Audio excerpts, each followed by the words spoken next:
Before she was a queen, Fredegund was what polite historians call a maidservant.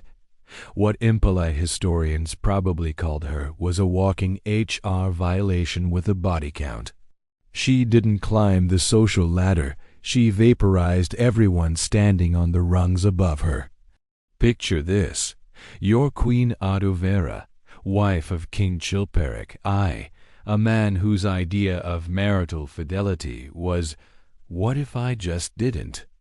You're living your best royal life, ordering servants around, picking out new jewels, blissfully unaware that your most trusted handmaiden is plotting to steal your husband, your crown, and, eventually, your freedom. Fredegund didn't seduce Chilperic with poetry or flowers. She did it with the cold, surgical precision of a woman who knew power was the only currency that mattered. And when Audovera became inconvenient, poof, off to a convent. Not the kind with spa days and meditation. The 6th century kind one, robed short of a prison sentence. Fredegund didn't just take the throne. She scorched the earth on her way up. This wasn't a fairy tale. This was Game of Thrones meets House of Gucci, but with more fleas and significantly more poison. You'd think after orchestrating the removal of wife number 1, Fredegund might take a breather. Maybe enjoy some embroidery, mild tax reform, or a quiet afternoon not plotting a murder. But no, peace, to Fredegund, was like a glass teetering on the edge of a table a challenge. Enter Galswintha, a Visigothic princess with the misfortune of thinking she was marrying into royalty. What she didn't realize was that she was actually joining an underground murder club with matching crowns. Galswintha made the rookie mistake of asking for dignity and loyalty in her marriage. Chilperic, bless his shallow, puddle-deep soul, was confused by both concepts. When Galswintha dared to complain about Fredegund still lurking around like an ex who didn't understand the word boundaries, she was found dead, strangled, in her own bed. The kind of tragic accident that only happens when your rival used to be a servant and still remembers how to slip poison into your linen spray. Chroniclers at the time didn't point fingers directly. They valued their heads too much, but they did raise some very medieval eyebrows. Chilperic, ever the romantic, shrugged and married Fredegund. Nothing says soulmates like cleaning up a suspicious murder scene together. To the outside world, it was a messy royal scandal. To Fredegund, just another Thursday. But Fredegund wasn't just eliminating rivals. She was playing 4D chess while everyone else was still trying to figure out how the pawns moved. Every woman who died, every noble who vanished, was one less person threatening her son's inheritance or her own iron grip on court politics. She played the long game. And by long, we mean blood-soaked. The court of Neustria had more intrigue than a soap opera written by Machiavelli on a bender, and Chilperic, he didn't mind. Maybe he genuinely didn't notice. Or maybe he just assumed women died when they complained too much. Hard to say. 6th century kings weren't exactly known for their pattern recognition. But Fredegund's rise didn't go unnoticed by everyone.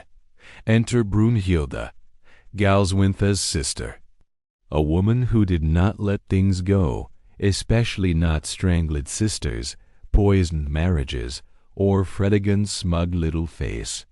Brunhilda married Chilperic's brother, King Sigebert of Austrasia, and launched one of the pettiest, bloodiest, most spectacularly unhinged rivalries in early medieval history.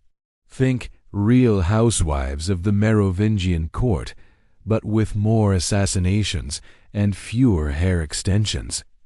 Fredegund's response? Like any rational person, she sent hired thugs to murder Sigebert. Not once, multiple times, Eventually, one of them succeeded. Sigebert was stabbed to death during what 6th century Gaul called political negotiation. With Sigebert dead, Fredegund seized power in Neustria. But Brunhilda was far from defeated. She ruled on behalf of her son and began a decades-long vendetta against Fredegund that turned northern France into a giant muddy chessboard. These two queens waged war like it was a full-time job. Assassins, betrayals, bribed nobles, secret lovers, rogue bishops. If it could cause chaos, they used it. And through it all, Fredegund sharpened her daggers, whispered orders in dark corridors, and occasionally poisoned people just to stay in shape. This wasn't a feud. It was institutionalized spite. Two queens controlling rival kingdoms, systematically dismantling each other's lives, reputations, and heirs. And yet, both somehow managed to convince everyone they were the victims. Fredegund accused Brunhilda of murder and sorcery. Brunhilda accused Fredegund of, well, murder and sorcery. For once, they were both kind of right. So Fredegund became queen, but did she rest? No. Did she rule wisely and foster peace? Also, no. Instead, she took one look at her royal court, saw her late husband's surviving children, her stepsons, and thought, you know what would really spice things up. Now, history is murky here because chroniclers weren't exactly writing with 4K clarity, but rumors abound. Whispered suggestions that Fredegund didn't just tolerate her stepsons. She favored them, biblically, and not in the bake-them-cookies kind of way.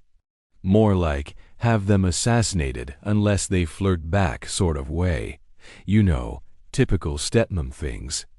Fredegund's relationship with her stepsons blurred every boundary you'd want to keep unblurred in a royal household. Some accounts suggest she tried to seduce at least one of them. Others imply more. Of course, in Merovingian politics, seduction was often just another weapon in the royal toolkit, somewhere between poison and bribes. This was a woman who viewed incestuous overtones not as a red flag, but as a political strategy. And if things got complicated, that's what daggers were for. One poor stepson, Clovis, was found dead under mysterious circumstances. Another, Merovic, made the mistake of defying her. He ended up tonsured and locked in a monastery, the medieval equivalent of being ghosted and shipped to Siberia. Fredegund wasn't the warm and nurturing type. She was the type to tuck you in at night and then frame you for treason by morning. Her maternal instincts were, shall we say, weaponized. She didn't invent the chaos. She just embraced it with the enthusiasm of a bored cat discovering a full shelf of breakable things. The Merovingians were already a mess. She just added poison, daggers, and questionable family dinners into the mix. She ruled her court like a spider, always weaving, always waiting, always one scandal away from another mysterious disappearance. And the worst part? She was just getting started. Now, ruling a kingdom in the 6th century was already a logistical nightmare. Roads full of bandits, crops that failed just for fun, and nobles with loyalty as stable as a goat on stilts. But try doing it while juggling a royal family where every second person is either a cousin or a sworn enemy, and occasionally both. Fredegund, ever the multitasker, found herself in a delicate situation. Her husband, King Chilperic, was dead. Finally, said most of his surviving relatives. That left their young son Clothair as heir to the throne. Just one problem. Fredegund had more enemies than allies, and her son was barely old enough to hold a sword, let alone swing it. So, naturally, Fredegund did what any protective mother would do. She crushed rebellions, bribed officials, and casually murdered anyone who looked at her child sideways. You know, standard parenting. But raising a boy king in a viper pit wasn't enough drama for our dear queen. She also had to contend with Chilperic's other sons from previous marriages, you know, the ones she may or may not have seduced, manipulated, imprisoned, or exiled, depending on the weather. Each of these surviving stepsons had a decent claim to the throne and an even stronger motive to accidentally fall on Fredegund's dagger. And yet, somehow, she outmaneuvered them all, like a medieval chess master whose queen piece was dipped in poison. And then there were the bastards. Oh yes, plenty of them. Some legitimate enough to stir trouble, others merely useful rumors. Fredegund knew how to weaponize gossip. If a noblewoman had an illegitimate child, Fredegund might whisper that it was hers. If someone claimed royal blood, Fredegund might suggest they got it by accident or by night visit. Either way, reputations fell like dominoes, and Fredegund remained upright and smirking. She wasn't just fighting for a throne. She was fighting to be remembered or feared. Or preferably both. And while her tactics weren't subtle, they were effective. Like using a sledgehammer to swat a fly, then framing the fly for breaking your furniture.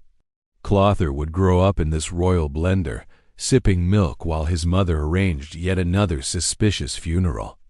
And he'd learn one thing early: never turn your back on Fredegund, especially if you're family. By now, Fredegund had achieved what most royal schemers could only dream of. She was queen, regent, unofficial queen of espionage, and part-time Grim Reaper. But what do you do once you've secured your child's throne and neutralized half the noble population? Simple. You ruin everything else, too. Fredegund had no interest in peace. In fact, if a treaty ever came near her desk, she probably set it on fire and blamed the ashes on Brunhilda. War wasn't just policy, it was therapy. And with her favorite enemy, Brunhilda, still alive and breathing unpoisoned air, the grudge match had decades of fuel left in the tank. The two queens waged a slow-motion slap fight across medieval France that made the 100 Years' War look like an office misunderstanding. They traded accusations, armies, and insults via poisoned messengers and suspiciously lost ambassadors. Fredegund sent assassins the way most people send thank-you notes. She even tried to have Brunhilda's grandchildren murdered. Subtlety? Never heard of it. And then there was the church. You might think that even Fredegund wouldn't mess with holy men. You'd be wrong. She didn't just step on sacred toes. She broke them. She had bishops beaten, bribed, exiled, or accidentally stabbed during communion. If you wore a mitre and got too preachy, odds were you'd end up in a shallow grave or a very quiet monastery. Even Gregory of Tours, a bishop and historian who wrote some of the most scathing reviews of Fredegund's behavior, had to admit under duress that she was energetic in nature, which his monks speak for terrifying sociopath. At court, things were even worse. Fredegund ran the palace like a paranoid game of musical chairs. Nobles were constantly disappearing. Staff were too scared to whisper. And the only people getting promoted were the ones with excellent stabbing technique and no surviving family. She ruled through fear, fire, and creative murder. But make no mistake, it worked.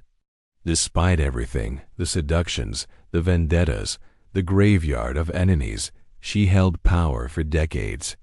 In an era when queens were expected to smile, bear sons, and politely die young, Fredegund made sure she outlived the polite ones.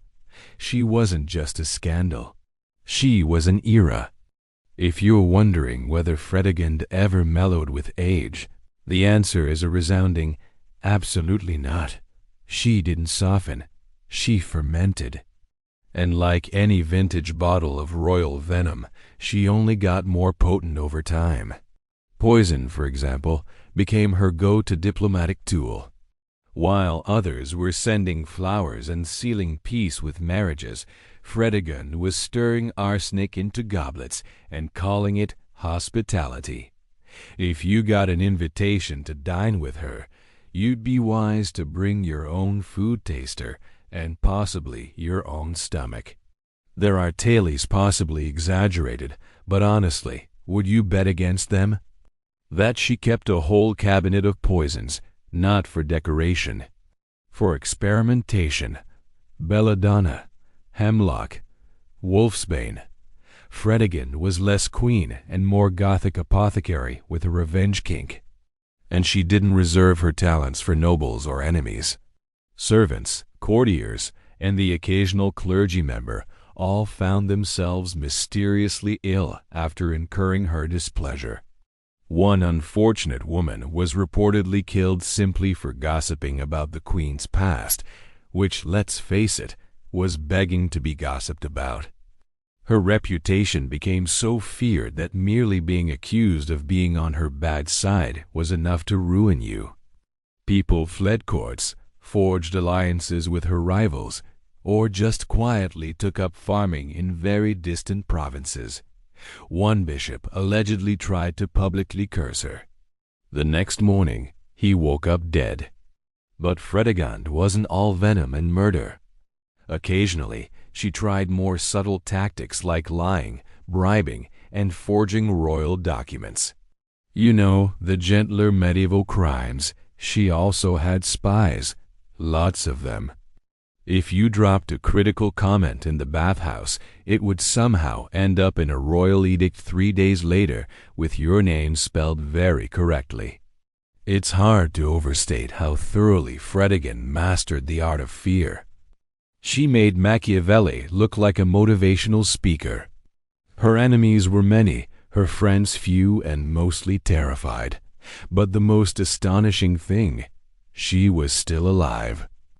In a world where murder was a favorite pastime and royal women were conveniently removed, Fredegund survived everything thrown at her, including the consequences of her own terrible decisions. Forget everything you thought you knew about Roman decadence.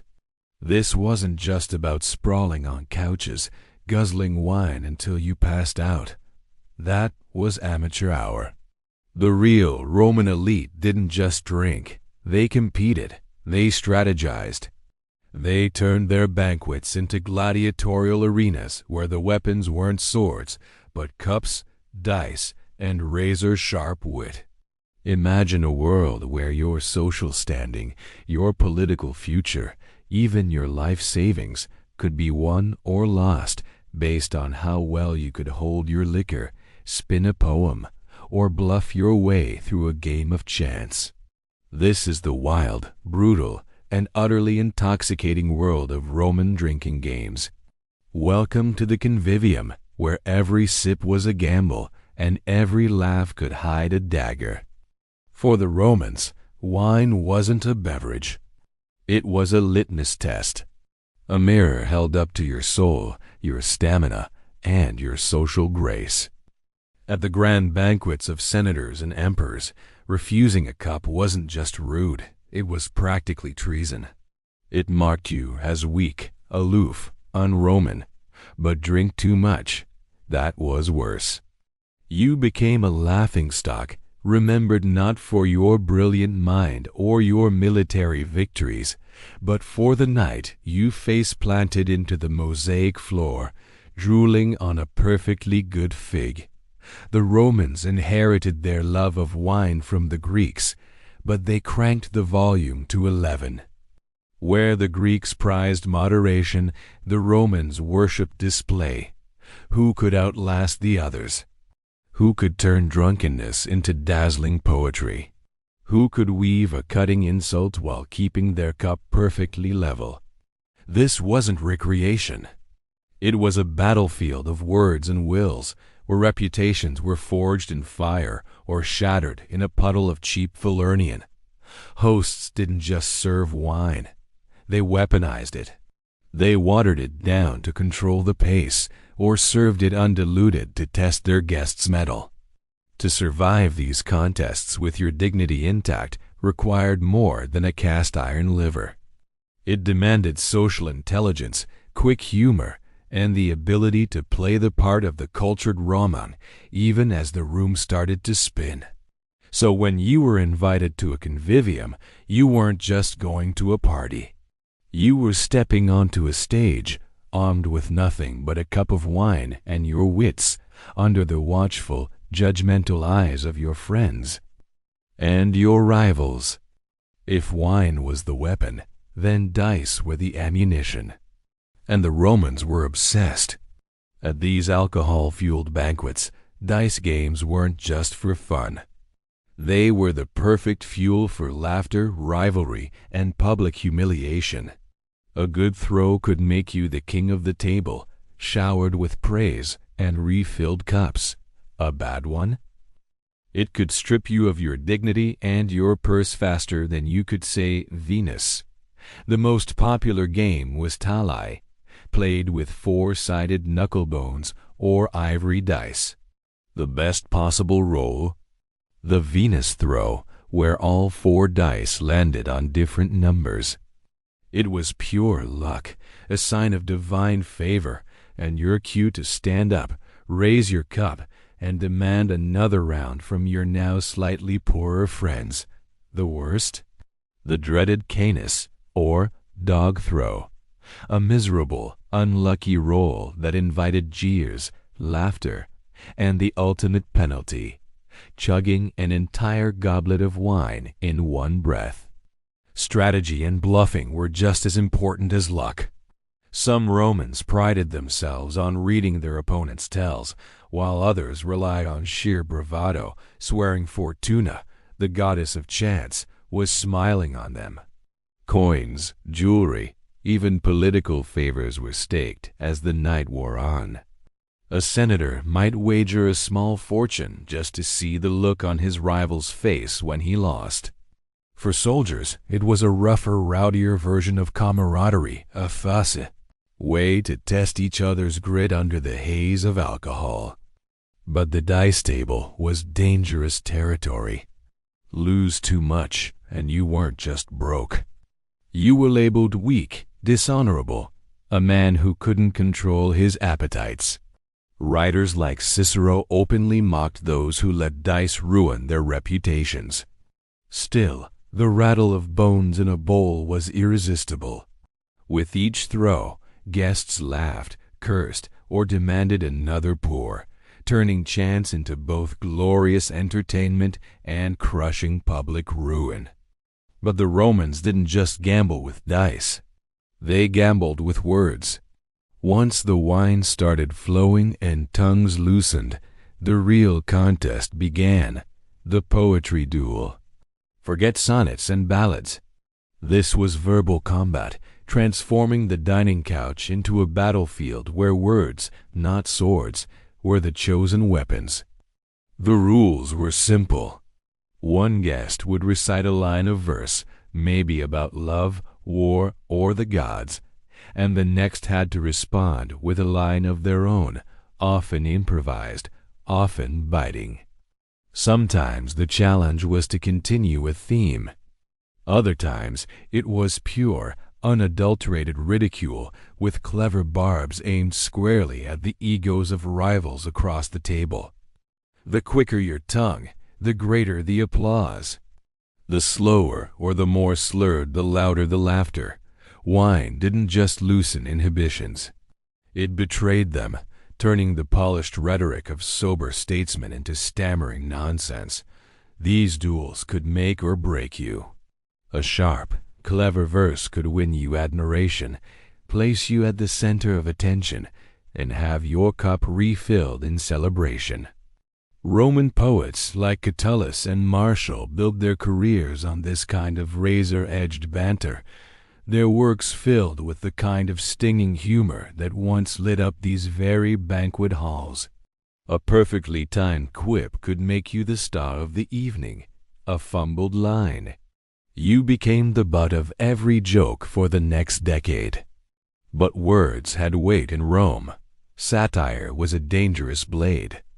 An insult too sharp, aimed at the wrong powerful man, could cut deeper than any dagger.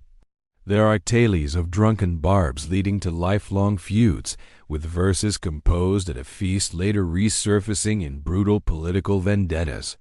A misplaced joke about someone's military record or family lineage could have consequences that stretched far beyond the wine-soaked evening.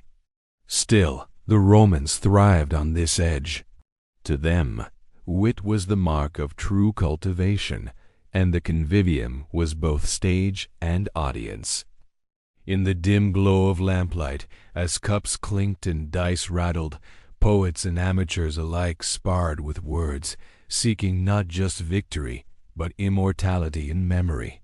For in Rome, to drink well was to speak well, and to speak well was to rule the table. Winning was glorious, but losing? That's where the real Roman genius for humiliation came in. At a convivium, penalties weren't just about drinking more. They were about performance, about stripping away your dignity and turning you into the night's entertainment. The rules were brutally simple. If you failed at dice, poetry, or any other contest, you didn't just drink. You performed. One of the most common punishments was the penalty cup. Losers were forced to drain an enormous goblet of wine in a single breathless gulp. For seasoned drinkers, this was a badge of honor. For the uninitiated, it was a fast track to ridicule as they coughed, spluttered, and inevitably passed out on the floor. Laughter always followed, but the memory of your humiliation? That could cling for years. Other punishments were even more theatrical. A loser might be ordered to sing a song badly or recite embarrassing lines of verse while the entire room howled with laughter. In a society that prized dignity and self-control above all else, being reduced to a drunken clown was the sharpest cut of all. Roman satire is filled with vivid portraits of nobles forced to dance foolishly or caper about like court jesters. Sometimes the punishments got even harsher. Losers might be ordered to kiss whoever the winner chose, regardless of gender or status, an act designed to provoke discomfort. Others were made to strip to the waist, crawl under the dining couches, or even bark like a dog. The more absurd the penalty, the more delighted the audience. Excess was the entire point. The greater the degradation, the louder the cheers. But there was a dark side. A man humiliated too deeply might leave the banquet with his pride in tatters, turning a night of fun into the seed of a bitter, lifelong grudge.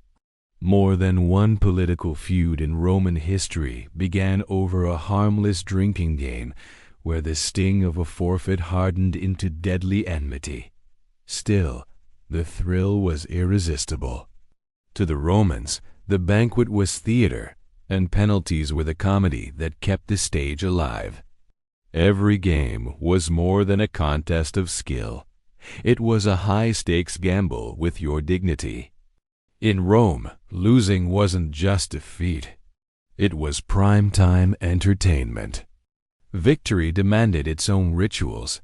At the end of a drinking game, winners weren't just patted on the back. They were crowned, literally. Garlands or wreaths made of ivy, roses, or myrtle were placed on their sweat-dampened foreheads, turning them into triumphant, if slightly wobbly champions.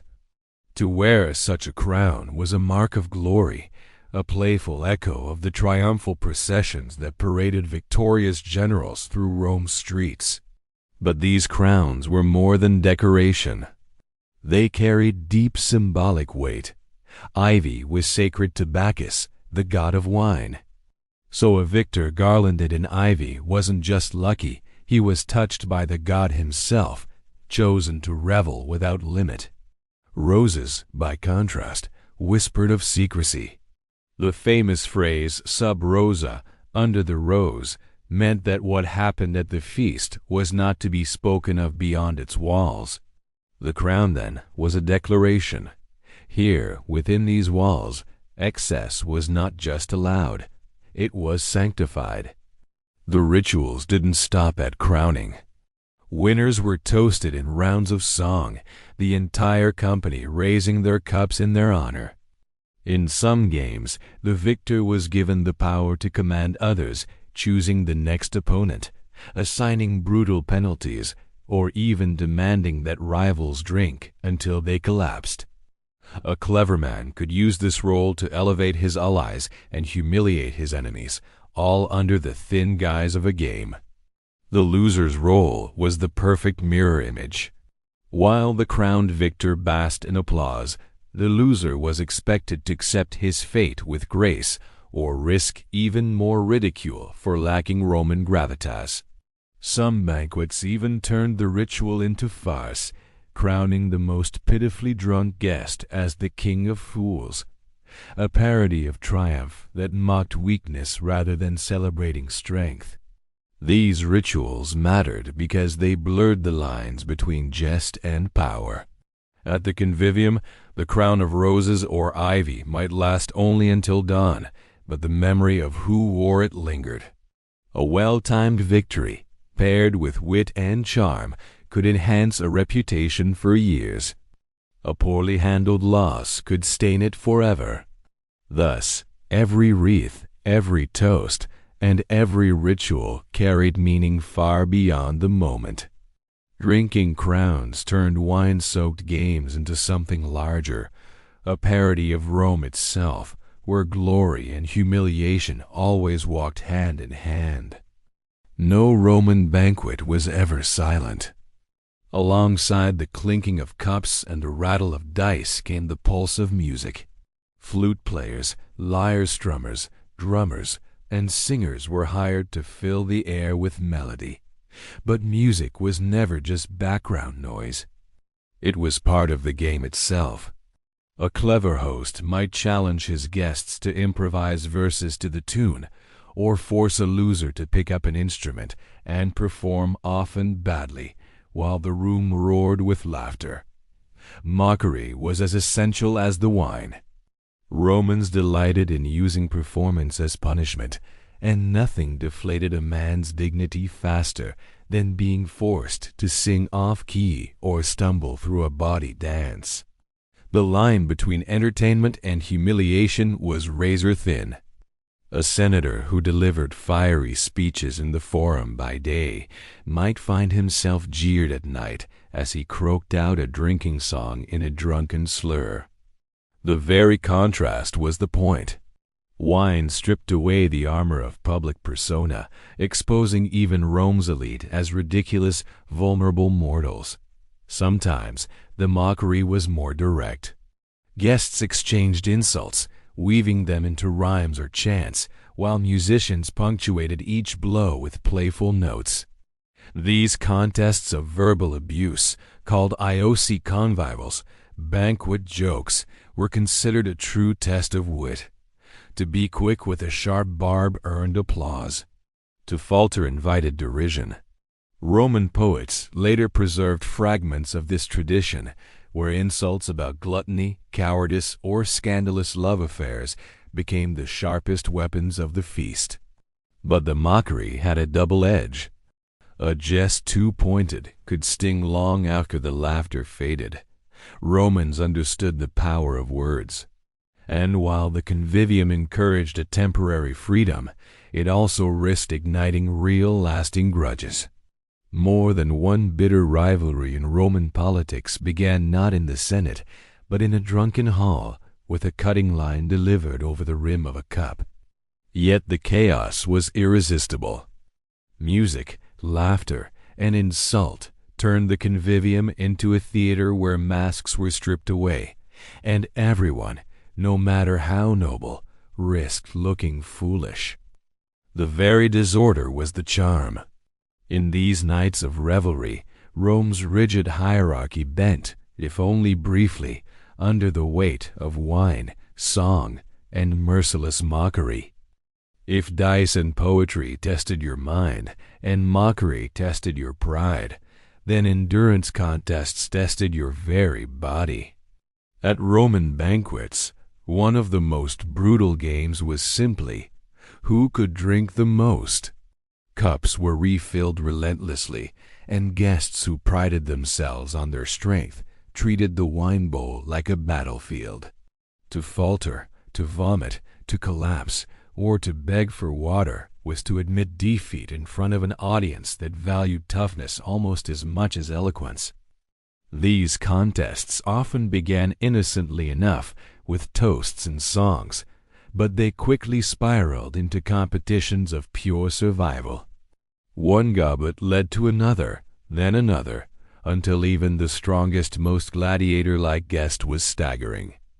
Ancient writers describe participants who drank until they could no longer stand, their attendants forced to drag them away from the couches.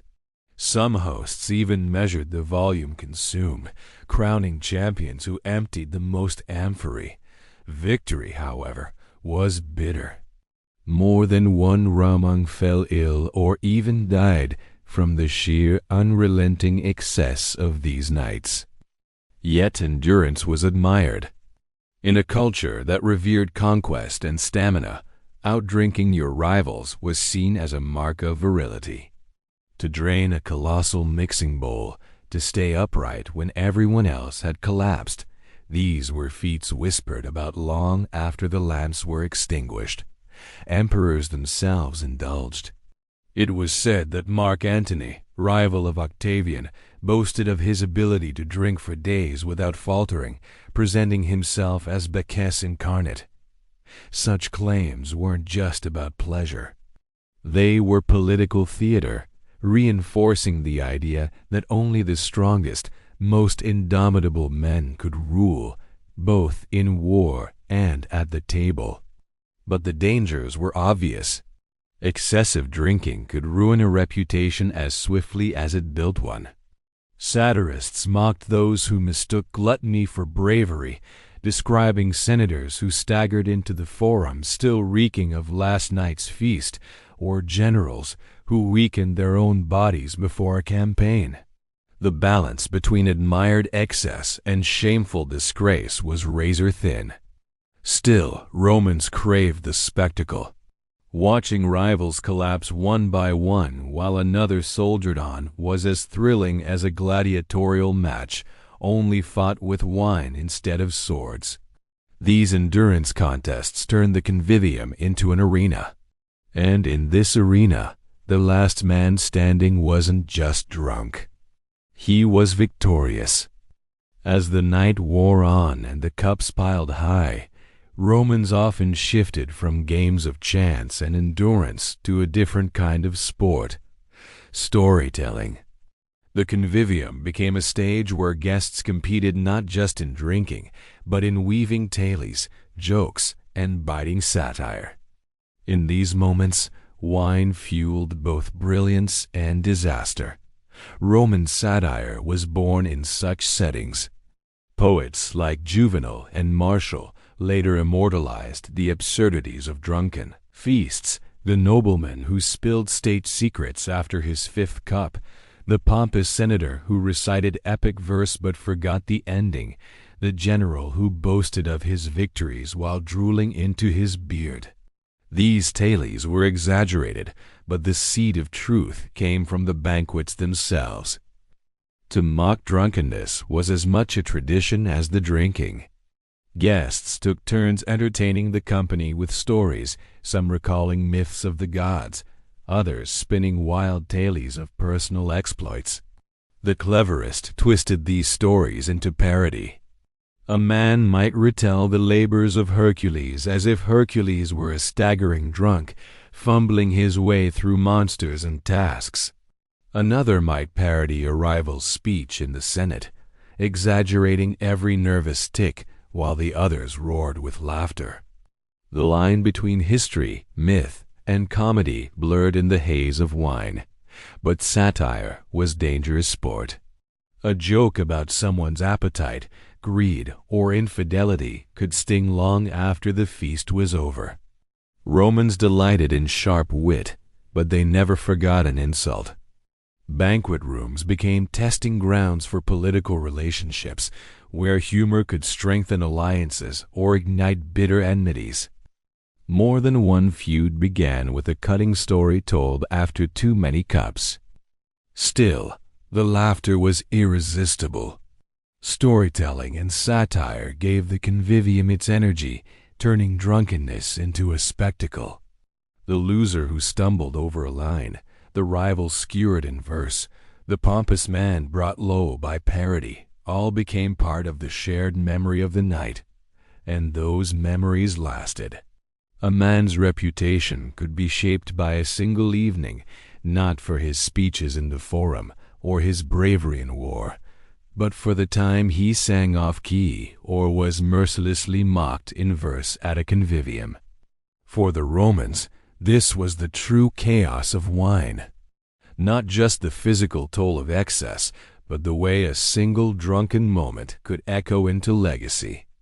By the time the lamps burned low and the musicians packed away their lyres, what remained after a Roman drinking feast was more than a room full of empty cups. These gatherings revealed the very contradictions of Roman life. To drink was to live between two extremes, the pursuit of glory and the risk of disgrace. The games reflected this perfectly. Each contest was a stage where reputations could rise as quickly as they could fall. For Romans, wine was never simply indulgence. It was theater, politics, and philosophy mixed together in the bowl. A man's ability to outdrink his rivals proved his stamina. His skill with dice showed fortune's favor. His sharp tongue in verse displayed his intellect. To fail in these contests was to reveal weakness, and in Rome, weakness was unforgivable. Yet even in failure, there was comedy. And Romans relished the spectacle of watching senators, soldiers, and scholars alike reduced to the same level by Bacchus' power. The convivium, then, was more than a feast. It was a mirror of society. Hierarchies bent beneath the weight of wine. A slave might mock his master through a clever jest. A poet might shame a senator with a cutting line. A soldier might rise above nobles by sheer endurance at the cup. These moments were fleeting, but they gave a glimpse of a Rome where wit, humor, and chance briefly reigned over rigid rank. Writers often mocked the chaos of these nights, but they also celebrated them. To many Romans, drinking games were proof of their vitality, their refusal to live a life of dull moderation. In their eyes, excess was not always failure. It was a sign of living fully, of daring to embrace chaos even at the risk of ruin. And so, reputations were indeed made or destroyed, not only in the forum or on the battlefield, but right here, at the table, where dice rattled, verses clashed, and laughter drowned out shame. In the end, Roman drinking games endure in memory because they were more than diversions.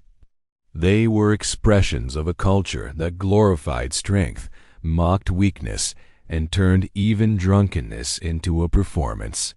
For the Romans, every cup was a contest, every feast a gamble, and every moment a chance to prove that life itself was best lived loudly, recklessly, and with wine always in hand.